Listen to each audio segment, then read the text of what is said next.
ବର୍ତ୍ତମାନ ମୋର ଆଲୋଚନା ଆଧୁନିକ ଓଡ଼ିଆ କବିତା ଉପରେ। ଆଜିର କବି ହେଉଛନ୍ତି ମାଷ୍ଟରାଣୀର କବି ରମାକାନ୍ତ ରଥ। IAS କବି ରମାକାନ୍ତ ରଥଙ୍କ ଦ୍ୱାରା ରଚିତ ବ୍ୟକ୍ତିବାଚକ, ବ୍ୟକ୍ତି ପ୍ରତିନିଧିମୂଳକ ଏବଂ ବ୍ୟକ୍ତି ପ୍ରତୀକର କବିତା ମାଷ୍ଟରାଣୀ ଆତ୍ମମୁଖୀନ ଆତ୍ମ ଅଭିଭାଷଣରେ ରଚିତ ହୋଇଅଛି। ଅର୍ଥାତ୍ କାବ୍ୟ ନାୟିକା ମାଷ୍ଟରାଣୀ ନିଜ ଜୀବନର ଦୁଃଖଦ ବେଦନାଦାୟକ ଏକାକୀ ନିଃସଙ୍ଗ ଜୀବନର ବୟାନ ବା ବିବୃତି କବିତାଟିରେ ଦେଇଛନ୍ତି। ଇଂରାଜୀ ଭାଷାରେ ଏଭଳି କବିତାକୁ ସଲିଲୋକି ବା ମନୋଲୋଗ କୁହାଯାଏ।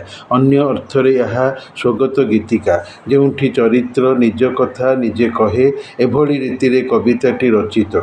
ନଶ୍ୱର କ୍ଷଣିକ ମରଣଶୀଳ ମର୍ତ୍ତ୍ୟ ଜଗତରେ ସବୁ ମଣିଷଙ୍କ ଜୀବନ ସୁରୁଖୁରୁରେ ହସଖୁସିରେ ବିତି ନଥାଏ, ପୁଣି ସବୁଦିନ ମଧ୍ୟ ବିତି ନଥାଏ। ମାଷ୍ଟରାଣୀ ତାଙ୍କର ଜୀବନକୁ ଦୁଃଖରେ ବିତାଇଛନ୍ତି। ସୁଖ ବା ଖୁସି ଅଛି, ହେଲେ କବିତାର ମୂଳସ୍ୱର ବେଦନାଦାୟକ ବା ବେଦନା ବିଧୁର।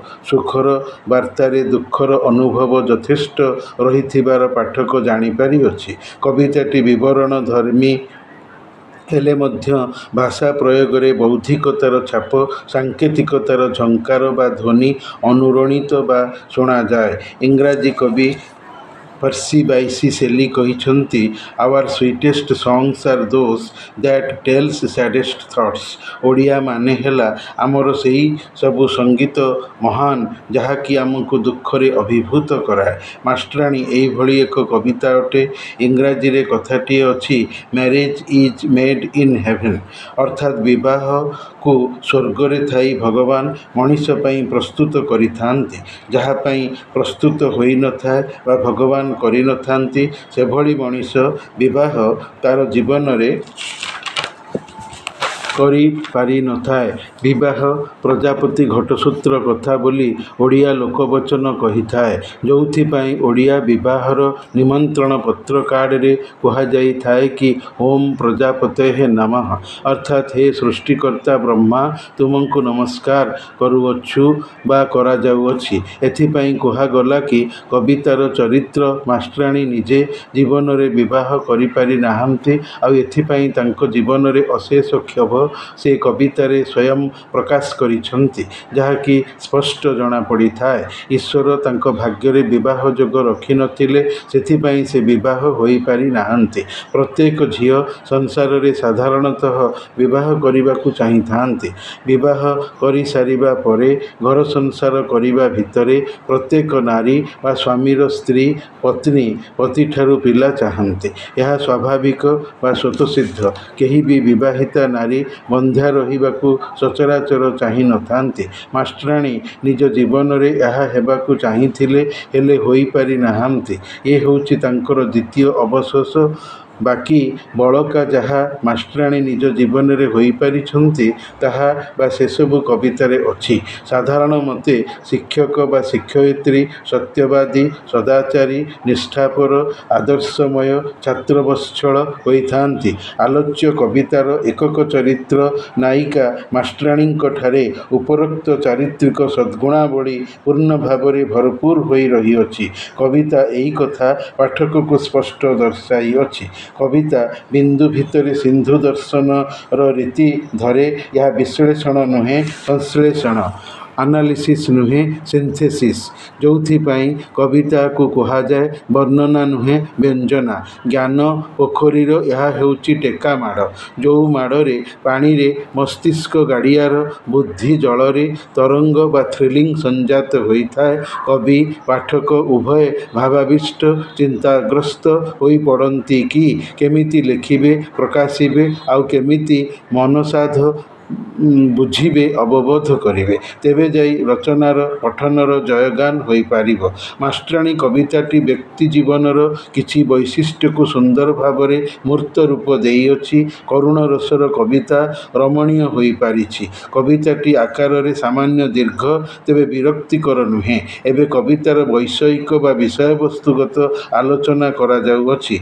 ବିବୁଧ ପଣ୍ଡିତ, ରସଗ୍ରାହୀ, କବିତା ଅନୁରାଗୀ ଶ୍ରୋତାଏ ପାଠକ ଟିକକେ ଧ୍ୟାନ ଦିଅନ୍ତୁର ଅନୁରୋଧ କରୁଅଛି। ମାଷ୍ଟ୍ରାଣୀ ପିଲାଙ୍କୁ ପାଠ ପଢ଼ାଉଅଛନ୍ତି ଶ୍ରେଣୀଗୃହରେ, ବିଦ୍ୟାଳୟରେ ଓ ଏହାର ପରିବେଶ ମଧ୍ୟରେ ଅଛନ୍ତି। ବିଦ୍ୟାଳୟ ହିଁ ମାଷ୍ଟ୍ରାଣୀଙ୍କ ଘର। ବିଦ୍ୟାଳୟ ଓ ତାହାର ବାତାବରଣକୁ ମାଷ୍ଟ୍ରାଣୀ ବା ଦିଦି କାୟ ମନ ବାକ୍ୟରେ ବିଶେଷ ଯତ୍ନ ନେଇ ବଢ଼ାଇଛନ୍ତି। ବିଦ୍ୟାଳୟର ଘର, ଫୁଲ ବଗିଚା, ପିଲା ବା ଛାତ୍ରଛାତ୍ରୀ, ଶ୍ରେଣୀଗୃହ ସବୁ ସଫା ସୁତୁରା, ପରିଷ୍କାର ପରିଚ୍ଛନ୍ନ, ଆକର୍ଷକ। ଯେହେତୁ ମାଷ୍ଟ୍ରାଣୀ ନିଜେ ଆଦର୍ଶବାଦିନୀ, ତ୍ୟାଗମୟୀ, ନିଃସ୍ୱାର୍ଥପର ଚରିତ୍ର। ତାଙ୍କର ନିଜର ସ୍ୱାମୀ, ପିଲା, ଶାଶୁ ଶ୍ୱଶୁରଙ୍କର ସଂସାର ନାହିଁ। ବିଦ୍ୟାଳୟର ସବୁକିଛି ତାଙ୍କର ନିଜସ୍ୱ ହାତଗଢ଼ା ସଂସାର। ଅଗତ୍ୟା ତାଙ୍କ ପକ୍ଷେ ସ୍ୱାର୍ଥପର ହେବାର ସୁଯୋଗ ନାହିଁ। କୁହାଯାଏ, ବିଦ୍ୟାଳୟ ମଣିଷ ଗଢ଼ା କାରଖାନା, ଆଉ ସଂଗଠକ ଶିକ୍ଷକ। ଆଜିର ଶିଶୁ ଆଗାମୀକାଲିର ନାଗରିକ। ଠିକ୍ ତୁଳସୀ ଦୁଇପତ୍ରରୁ ବାସିବା ଭଳି ବା ମର୍ଣ୍ଣିଂ ସୋଜ୍ ଦି ଡେ'ର ପ୍ରକାରେ ମାଷ୍ଟ୍ରାଣୀ ଜଣକ ପ୍ରାଥମିକ ଶିକ୍ଷକ। ଫାଷ୍ଟ ଇମ୍ପ୍ରେସନ୍ ଲାଷ୍ଟ ଲଙ୍ଗ୍ ବୋଲି କଥାଟିଏ ଅଛି। ଯାହା ପ୍ରଥମରୁ ଭଲ, ତାହା ଶେଷ ପର୍ଯ୍ୟନ୍ତ ଭଲ ରହିବାରେ ଆଶାଦୀପ୍ତ ବା କରାଯାଇପାରିବ। ନହେଲେ ଦୁର୍ଲଭ ମାନବ ଜାତି ଭୁଷୁଡ଼ିଯିବ, ଧ୍ୱଂସ ପାଇଯିବ। ଆଉ ଶିକ୍ଷକ ତାହାର ଭାର ନିଏ, ଭାରବାହୀ ପିଲାଙ୍କୁ କରାଏ। ନହେଲେ ଭବିଷ୍ୟତର ଜାତୀୟ ମଙ୍ଗଳ ସମ୍ଭଳା ହୋଇପାରିବ ନାହିଁ। ମାଷ୍ଟ୍ରାଣୀ ଗଣିତ ପାଠ ପିଲାଙ୍କୁ ପଢ଼ାଉଅଛନ୍ତି ପ୍ରାଥମିକ ଶିକ୍ଷୟିତ୍ରୀ ଥାଇ। 2 ଆଉ 2 ମିଶି 4ରୁ ଜଣାଯାଏ। ସତ୍ୟ ଜୀବନର ଲାଭଦାୟକ ସତ୍ତା। ସତ୍ୟମ୍ ଏବ ଜୟତେ ବୋଲି କଥା ଅଛି। ମାଷ୍ଟ୍ରାଣୀ ବର୍ତ୍ତମାନ ଯୌବନରେ ଉପନୀତ ଅଛନ୍ତି। ସେ ଯୁବତୀ ବୟସରେ ଥାଇ ଚାକିରି କରି ଅଙ୍କ ପାଠ ପଢ଼ାଉଛନ୍ତି କ୍ଲାସ ରୁମରେ। ଭାବୁଛନ୍ତି ଦିନେ ସେ ବୟସ୍କା ହୋଇଯିବେ, ଆଖିରେ ଚଷମା ପିନ୍ଧିବେ, ମୁଖମଣ୍ଡଳର ଗାଲର ଚମଡ଼ା ଢିଲା ହୋଇ ତଳକୁ ଓହଳିଯିବ ଠିକ୍ ବାଦୁଡ଼ିର ଓହଳିବା ପରି। ଚମତ୍କାର ଉପମାର ଚିତ୍ରକଳ୍ପ, ଇମେଜ୍, କାବ୍ୟିକ ଦୃଷ୍ଟି।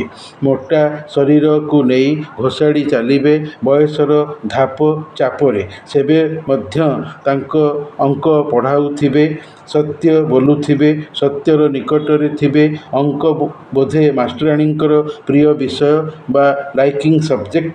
ନହେଲେ ବାରମ୍ବାର ପଣକିଆର ଉଚ୍ଚାରଣ ବା ଜୀବନର ହିସାବ ବି ହୋଇପାରେ। ଶିକ୍ଷକ ଯିଏ ଆଦର୍ଶବାଦୀ, ସେ ସତ୍ୟକୁ ବେଶୀ ଚାହିଁବ। ଜୀବନ ପାଇଁ ମିଛ ଆନନ୍ଦଦାୟକ, ହେଲେ ସତ୍ୟ, ପାଠପଢ଼ା, ମଣିଷ ଗଢ଼ା ପାଇଁ ନିହାତି ଆବଶ୍ୟକ। ନହେଲେ ଜୀବନର ଲକ୍ଷ୍ୟ ସାଧିତ ହେବ ନାହିଁ। ମାଷ୍ଟ୍ରାଣୀ କହିଛନ୍ତି, ମିଛ କଥା ତାଙ୍କୁ ବେଶ୍ ଆରାମ ଦେଇଛନ୍ତି ନିଜ ଜୀବନକୁ ନେଇ ଭାବିବାରେ। ଆଲୋକିତ ଗୃହ ଭାବିବା ସମୟରେ ଅଦରକାରୀ, ଏହା ଚିନ୍ତାର ବାଧକ। ସେଥିପାଇଁ ଅନ୍ଧକାର କୋଠରୀ କଥା କହିଛନ୍ତି। ସନ୍ଦେଶ ଅଛି କି ପିଲାମାନେ ଦେଶର ଭବିଷ୍ୟତ ଏବଂ ଶିକ୍ଷକ ଶିକ୍ଷୟିତ୍ରୀ ସେହି ପିଲାମାନଙ୍କର ବାପା, ମା, ସାଙ୍ଗ ସାଥୀ ସବୁକିଛି। ଯେହେତୁ ପ୍ରାଥମିକ ଶିକ୍ଷାରେ ପିଲା, ଶିଶୁ ହିଁ ଥାଆନ୍ତି, ଏମାନେ ଅବୋଧ ଅଜ୍ଞାନ। ବଡ଼ମାନଙ୍କର ଜ୍ଞାନ ଏମାନଙ୍କଠାରେ ନଥାଏ। ମାଷ୍ଟ୍ରାଣୀ ଭାବୁଛନ୍ତି, ସେ ଜୀବନରେ ଅନେକ କିଛି ଛାଡ଼ି ଆସିଛନ୍ତି। ପ୍ରଥମତଃ ଘର। ଯେଉଁ ଘରକୁ ଭକ୍ତକବି ମଧୁରାୟ ପରିବାର ପଦ୍ୟରେ କହିଛନ୍ତି, ବୈକୁଣ୍ଠ ସମାନ ଆହା ଅଟେ ସେହି ଘର, ପରସ୍ପର ସ୍ନେହ ଯହିଁ ଥାଏ ନିରନ୍ତର। କବି ରମାକାନ୍ତ ଏହି ପଦକୁ ବି ଉଦାହରଣର ଝଲକ ଦେଇଛନ୍ତି।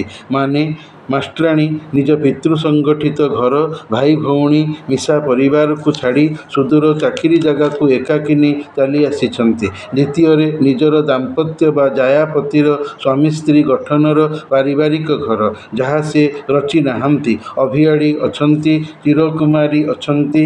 ବିବାହ ସିନା କରିନାହାନ୍ତି, ହେଲେ କରିଥିଲେ ଭଲ ହୋଇଥାନ୍ତା ବୋଲି ଭାବିଛନ୍ତି। ବଧୂ ବେଶରେ ସଜ୍ଜିତ ଥାଇ ସେ ନିଜେ ସୁନ୍ଦର ଦିଶିଥାନ୍ତେ ନିଜଠାରେ, ଲୋକଙ୍କ ଆଖିରେ। ନଇଁ ନଇଁ ଲୋକଙ୍କ ଧରାଧରିରେ ଓଢ଼ଣା ଟାଣି ଧୀରେ ଧୀରେ ଚାଲିଥାନ୍ତେ। ଶୁଭ ପରିଣୟର କବିତା, ମଙ୍ଗଳଗୀତି ହଳଦିଆ ପତଳା କାଗଜରେ ଛପା ହୋଇ ଯୁବତୀ କଣ୍ଠରେ ବୃନ୍ଦଗାନ ହୋଇଥାନ୍ତା। ମଙ୍ଗଳ ବାଜା ବାଜିଥାନ୍ତା। ବୈବାହିକ ଜୀବନର ମଧୁଚୈତ ବାତ ବୋହିଥାନ୍ତା। ସାନ ସାନ ଶାଳୀମାନେ ମଧୁର କୋଇଲି କଣ୍ଠରେ ତାଙ୍କ ଭିଣୋଇ ଭାଇଙ୍କୁ କହିଥାନ୍ତେ, ଏ ବିଦେଶୀ ପରଦେଶୀ, ଆମ ଅପାକୁ ଚୋରି କରି କାହିଁକି ନେଉଛ? ବଡ଼ ଲୋକେ ଭଗବାନଙ୍କୁ ଗୁହାରି ଜଣାନ୍ତେ, ହେ ପ୍ରଭୁ, ଏ ବିବାହ ବରକନ୍ୟା ଯୋଡ଼ିକୁ ପୂର୍ଣ୍ଣ କରାଅ। ବାର୍ଦ୍ଧକ୍ୟ ବୟସ ପର୍ଯ୍ୟନ୍ତ ଦୟା କର। ତୃତୀୟରେ ମାତୃତ୍ୱ ପ୍ରାପ୍ତ ମୁଁ ହୋଇନି, ବାହା ତ ହୋଇନି, ମା କେମିତି ହୋଇଥାନ୍ତେ? ବାହା ହୋଇ ମା ହୋଇଥିଲେ ମୋର ପିଲାଙ୍କ ପାଇଁ ନିଜ ମେସିନରେ ସିଲେଇ କରି ବିଭିନ୍ନ ଡିଜାଇନର ଡ୍ରେସ୍ ତିଆରିଥାନ୍ତି। ଛୁଞ୍ଚି କାମ ବି କିଛି କିଛି କରି ଫଟୋ କରି ଟାଙ୍ଗିଥାନ୍ତି। କିଛି ହୋଇପାରିଲା ନାହିଁ। ଚତୁର୍ଥରେ ପ୍ରେମ ରଚନା। ମୁଁ ଜୀବନରେ କେଉଁ ପର ଯୁବ ପୁରୁଷଙ୍କୁ ପ୍ରେମ ବି କରିନି। ସାଙ୍ଗ ହୋଇ ବୁଲି ନାହିଁ। କୌଣସି ଟୋକା ସାଥିରେ ମେଳା ମଉତ୍ସବରେ ଯାଇନାହିଁ, ଯାହାକୁ ମୁଁ ମୋର ପ୍ରଥମ ଯୌବନରୁ ଛାଡ଼ି ଆସିଅଛି। କିନ୍ତୁ ବର୍ତ୍ତମାନ ନିଃସ୍ୱାର୍ଥ ଆତ୍ମତ୍ୟାଗର ସତ୍ୟତାକୁ ଜୀବନରେ ପରୀକ୍ଷା କରୁଛି, ଯାହାକି ନିତାନ୍ତ ଦରକାର ମୋର ଶିକ୍ଷୟିତ୍ରୀ ଜୀବନରେ। ସୁତରାଂ ମୋର ଚାକିରି ଥିବା ପର୍ଯ୍ୟନ୍ତ ମୁଁ ଏମିତି ମିଶାଣ ଓ ପଣକିଆ ପାଠ ପଢ଼ାଉଥିବି ପିଲାଙ୍କୁ, ମୋର ପ୍ରାଥମିକ ଶ୍ରେଣୀର ଛାତ୍ରଛାତ୍ରୀଙ୍କୁ ବର୍ଷ ବର୍ଷ ଧରି। କାରଣ ପ୍ରତିବର୍ଷ ନୂଆ ନୂଆ ପିଲା ଆସିବେ ଏଇ ସ୍କୁଲ ହତାରେ। ମୋର ମାଷ୍ଟ୍ରାଣୀ ଚାକିରି ଜୀବନରେ ସକାଳର ହଳଦୀ ରଙ୍ଗର ଖରା ଏବଂ ଉଜ୍ଜ୍ୱଳ ଧଳା ଦ୍ୱିପ୍ରହର ଓ ଅନେକ ଅପରାହ୍ନର ହଳଦୀ ଲାଲି ରଙ୍ଗ ମିଶା ନାରଙ୍ଗୀ ଖରା ଆସେ ଏବଂ ଯାଏ। ସ୍କୁଲ ବଗିଚାର ନାନା ରଙ୍ଗର ଫୁଲ ପରି ମାଷ୍ଟ୍ରାଣୀ ସ୍କୁଲ ବଗିଚାକୁ ସୁନ୍ଦର ଓ ସଫା ରଖିଛନ୍ତି। ଏଠି ଶାନ୍ତ ବାତାବରଣ, ବିଶୃଙ୍ଖଳା ନାହିଁ। ପିଲାମାନେ ଭାରି ସାବାଡ଼, ଭଲ ଶୃଙ୍ଖଳିତ। ଅବସର ବେଳେ ହତାରେ ଫୁଲ ଗଛ ମଝିରେ ବସନ୍ତି, ଖୁସି ହୁଅନ୍ତି। ମନ ଭିତରେ ଅବିବାହିତ ଏକଲା ଜୀବନର ଦୁଃଖକୁ ଚାପି ରଖି, ଲୁହ ଅଟକାଇ, ତଥାପି ଆଖିରେ ଲୁହ ଛଳଛଳ ହୁଏ। ନିଜେ ରାନ୍ଧନ୍ତି, ନିଜେ ଖାଆନ୍ତି। ପାନଖିଲ ଜାକି ସରିଯାଇଥିବା କାମ ପରେ ବଗିଚାରେ ବସିବାକୁ ମାଷ୍ଟ୍ରାଣୀଙ୍କୁ ବେଶୀ ଭଲ ଲାଗେ। ମାଷ୍ଟ୍ରାଣୀ ନିଜେ ପରିଶ୍ରମ କରି ବଗିଚା କରିଛନ୍ତି, ବସିବାର ଯୋଗ୍ୟ କରିଛନ୍ତି। ଏବେ ବଗିଚାରେ ବସିବାକୁ ମାଷ୍ଟ୍ରାଣୀ ଅର୍ଥହୀନ ମଣିଛନ୍ତି। ବଗିଚାର ଫୁଲ ଫୁଟିବା ଋତୁ ଅନୁସାରୀ ଥାଏ। ଋତୁ ଅନୁଯାୟୀ ଫୁଲ ନାହିଁ, ତେଣୁ ବଗିଚା ଶୋଭାହୀନ, ଠିକ୍ ତାଙ୍କ ଜୀବନର ଶୋଭାହୀନତା ଭଳି। ଜୀବନର ଋତୁସ୍ରାବ ବନ୍ଦ ହୋଇସାରିଛି। ଚମ ହାଲୁକା ଧୁଡ଼ୁ ଧୁଡ଼ୁ ହୋଇସାରିଛି। ଅଣନିଃଶ୍ୱାସୀ ବେଳେ ବେଳେ ମାଷ୍ଟ୍ରାଣୀ ହୋଇଥାନ୍ତି। ମାଷ୍ଟ୍ରାଣୀ ପୃଥିବୀର ମଣିଷ ତିଆରି ବଗିଚାରେ ବସିବାକୁ ଭଲ ପାଇଛନ୍ତି, ହେଲେ ତାଙ୍କର ଜୀବନ ବଗିଚାଟି ଶ୍ରୀହୀନ ବା ଶିରିହୀନ। ବଗିଚାର ଦୁଇ ତୁଳନା ଏଠି ଅଛି। ସ୍କୁଲ କ୍ୟାମ୍ପସର ବଗିଚାରେ, ଯାହାକି ତାଙ୍କ ହାତ ତିଆରି। ସେଠି ରାତି ରାତି ବସି ସମୟ ବିତେଇ ଦେବେ ବୋଲି ମାଷ୍ଟ୍ରାଣୀ କହିଛନ୍ତି। କାରଣ ତାଙ୍କର ସ୍ୱାମୀ ପିଲାର ପରିବାର ନାହିଁ ଯେ କେହି ତାଙ୍କୁ ଡାକି ଘରେ ଶୋଇବା ଆସ ବୋଲି କହିବ। ସେ ଏକାକିନୀ ନିଃସଙ୍ଗ ଜୀବୀ। ତଥାପି ସ୍କୁଲର ରାତ୍ରି ବଗିଚାରେ ବସିବା ଭାରି ବିରକ୍ତିକର। ସମୟ ଏକାକିନୀରେ ଥାଇ ବିତିବା ବେଳେବେଳେ ଭାରି କଷ୍ଟକର ଜଣାଯାଇଥାଏ। ପିଲା ଗହଳି, କର୍ମତତ୍ପରତା ନଥାଇ ଖାଲି ମନେ ପଡ଼ିଥାଏ କି ଆହା, ମୁଁ ସତେ ବିଭା ହୋଇଥାନ୍ତି, ହେଲେ ଜୀବନ ସହଜେ ବିତୁନି। ରାତିରେ ଏକୁଟିଆ ବଗିଚାରେ ବସିଥିବା ବେଳେ ଫୁଲ ଗଛରେ ପୋକ ଔଷଧର ବାସ୍ନା, ଦେଖାଯାଉ ନଥିବା ଝିଙ୍କାରୀର ଝିଁ ଝିଁ ଶବ୍ଦ ଶୁଣାଯାଉଛି। ମାଷ୍ଟ୍ରାଣୀ ଶୁଣିଥାନ୍ତି। ବିବାହ କରିନାହାନ୍ତି, ତେଣୁ ମାଷ୍ଟ୍ରାଣୀ ବୟସର ମାପ ଚାହୁଁନାହାନ୍ତି। କେବଳ ଦେହରେ ଯୁବତୀପଣ ଯାଇ ବୁଢ଼ୀ ହେବାର ଛାପ ଦେଖିଲେଣି। ଲୁଗାପଟାରେ ସଞ୍ଜତପଣ ନାହିଁ। ବୟସ୍କା ହେଲେଣି। କୋଉ ଯୁବକ ଅବା ରସିବ ଯେ, ଅବା ଯୁବତୀ ଅଛନ୍ତି ଯେ ସେ ଲୁଗାପଟା ପିନ୍ଧିବେ, ଦେହରେ ଠିକ୍ ରଖିବେ, ନାରୀର ଲାଜ ଭାବ ଦେଖାଇବେ? ସୁନ୍ଦର ଉପମାରେ କବି ମାଷ୍ଟ୍ରାଣୀଙ୍କ ମନୋଭାବ ବୁଝାଇଛନ୍ତି କି କାନ୍ଥରେ ଟଙ୍ଗା ହୋଇଥିବା ଅସଞ୍ଜତ ଲୁଗାପଟାରେ ଦିଶୁଥିବା ଜଣେ ବିବସ୍ତ୍ର ନାରୀର ଖୋଲା ସ୍ତନ ଯେମିତି ବର୍ଷା ଋତୁ ଘନ ଅନ୍ଧାର ରାତିର ବିଜୁଳି ଚମକରେ କ୍ଷଣେ ଦିଶି କ୍ଷଣେ ଲୁଚେ, ଅନ୍ଧାରରେ ମିଶେ, କାଚ ଝରକାର ଧଳା ପର୍ଦ୍ଦାରେ ମିଶିଯିବା ଭଳି ତାଙ୍କର ହୀନ ନାରୀତ୍ୱ। ଖୋଲା ଝରକାରେ ବିଜୁଳି ଆଲୁଅ ମିଶା ପବନ ଯେମିତି ଧଳା ପର୍ଦ୍ଦାକୁ ଫୁଲାଏ, ସେମିତି ମାଷ୍ଟ୍ରାଣୀଙ୍କର ଓହଳା ସ୍ତନ ଯୌନ ବିକୃତିର ଅବଶୋଷ ଭାବ ବ୍ୟଞ୍ଜିତ ସଙ୍କେତାୟିତ ଅଛି କବିଙ୍କ ଭାଷାରେ। ମୋତେ କେତେ ବର୍ଷ ହେଲା, 15 ନା 50, 60 ମୁଁ ଜାଣେନି। ମୁଁ କେବଳ ଦେଖୁଅଛି ଏକ ଅବାନ୍ତର ଯୌବନ ମିଳାଇଯାଏ ଲକ୍ଷ୍ୟହୀନ ଏକ ବାର୍ଦ୍ଧକ୍ୟରେ, ଯେପରି କୌଣସି ଚିତ୍ରେ ସ୍ତନ ଏକ ବିବସ୍ତ୍ର ନାରୀର ବିଜୁଳିରେ ଆଲୋକିତ ଝରକାର କାଚ ସାଙ୍ଗେ ମିଶେ ଓ ତାହାର ପଛ ଆଡ଼ ମିଶିଯାଏ ସଫେଦ ପର୍ଦ୍ଦାରେ, ଯାହା ଝୁଲେ ଫୁଲି ଫୁଲି ବସି ଆସୁଥିବା ପବନରେ। ବୌଦ୍ଧିକ କ୍ଳିଷ୍ଟ ପଦ ପଦ ମାଷ୍ଟ୍ରାଣୀ ନିଜ ବ୍ୟର୍ଥ ଯୌବନ ଓ ବାର୍ଦ୍ଧକ୍ୟକୁ ନିନ୍ଦିଛନ୍ତି। ବଗିଚାରେ ବସି ବସି ସେ ନିଜ ଜୀବନର ସତ୍ୟତାର ପରିମାପ କରି କହୁଛନ୍ତି, ଦିନ ପରେ ଦିନ ଯାଏ, ହେଲେ ସବୁଦିନ ସମାନ ନଥାଏ। ଯେମିତି ମୋର ଆଜି ଦିନର ବାସ୍ତବତା ସେମିତି ଆଗାମୀ ଦିନମାନଙ୍କରେ ବଦଳି ଯାଇ ମୋର ପାଠ ପଢ଼ାଇବାର କାମକୁ ସାରି ସମାପ୍ତି ଦେବ। ମୁଁ ପଣିକିଆ ଅଙ୍କ ପାଠ ଆଉ ପଢ଼ାଉ ନଥିବି। ଏ ଅତ୍ୟାଚାରିତ ସୁନ୍ଦର ଚାକିରି ଜୀବନ ଦିନେ ସରିଯିବ। ମୋର କର୍ମତତ୍ପରତାରୁ ଝାଳ ବୁହା ଥମିଯିବ। ଥକାପଣ ଦୂରେଇ ଯିବ। ମୋର ଗୋରା ଦେହର ଅପମାନିତ ଅବିବାହିତ ଆକ୍ରାନ୍ତର କ୍ଷତ ଘା ଦାଗ ଦିନେ ବୁଜିଯିବ। ମୋର ଆଜିର ଏ ପାଠ ପଢ଼ୁଥିବା ଏଇ ସ୍କୁଲର ପୁଅ ଝିଅମାନେ ଆଗାମୀକାଲି ବଡ଼ ଯୁବକ ଯୁବତୀରେ ପରିଣତ ହୋଇ ବାଣ ବାଜଣା ବଜେଇ ରୋଷଣୀ କରାଇ ବରଯାତ୍ରୀ କନ୍ୟାଘର ସ୍ଥିରୀକୃତ କରାଇ ବାହା ହୋଇ ଘର ସଂସାର ରଚିବାକୁ ଚାଲି ପଳେଇ ଲୁଚିଯିବେ। କାଳର ଗର୍ଭରେ ଭୋଜି ଭାତର ଧୁମ୍ ରଚିବ। ପଡ଼ିଆ ପ୍ରାନ୍ତର ଅତିଥି ଅଭ୍ୟାଗତଙ୍କ ଖାନାପିନାରେ କୋଳାହଳମୟ ହେବ।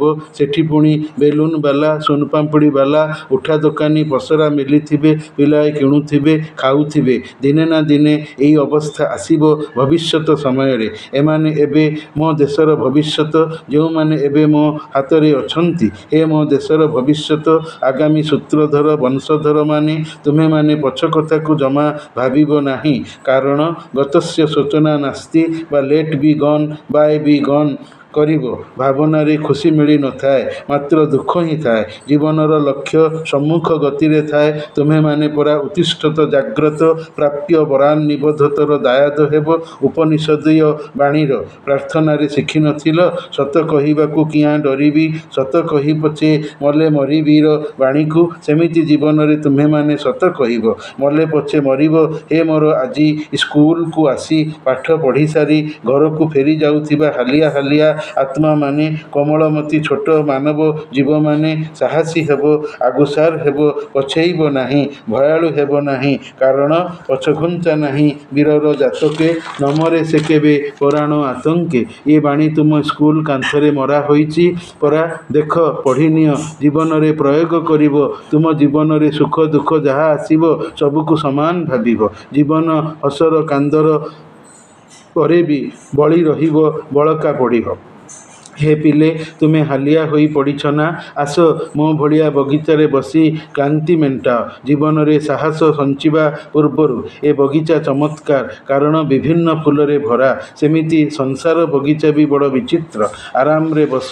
ସ୍କୁଲ ବଗିଚା ଚଉଡ଼ା ବିସ୍ତୃତ ଅଛି। ଦିନେ ପୁଣି ଶୋଭାଯାତ୍ରା ଦେଖିବ ତୁମେମାନେ। ସେଇ ଶୋଭାଯାତ୍ରା ଧୀରେ ଧୀରେ ତୁମମାନଙ୍କର ପାଖକୁ ଆସିବ। ଆଉ ତୁମେ ଜାଣିପାରିବ ଯେ ସେଇ ଶୋଭାଯାତ୍ରା ଏକ ମୃତ୍ୟୁ ଶୋଭାଯାତ୍ରା। ତୁମର ଦିଦି ମାଷ୍ଟ୍ରାଣୀଙ୍କର ଶବ ସେଇ ଶୋଭାଯାତ୍ରାରେ ଯାଉଛି ମଶାଣିକୁ ସଂସ୍କାରିତ ହେବା ପାଇଁ।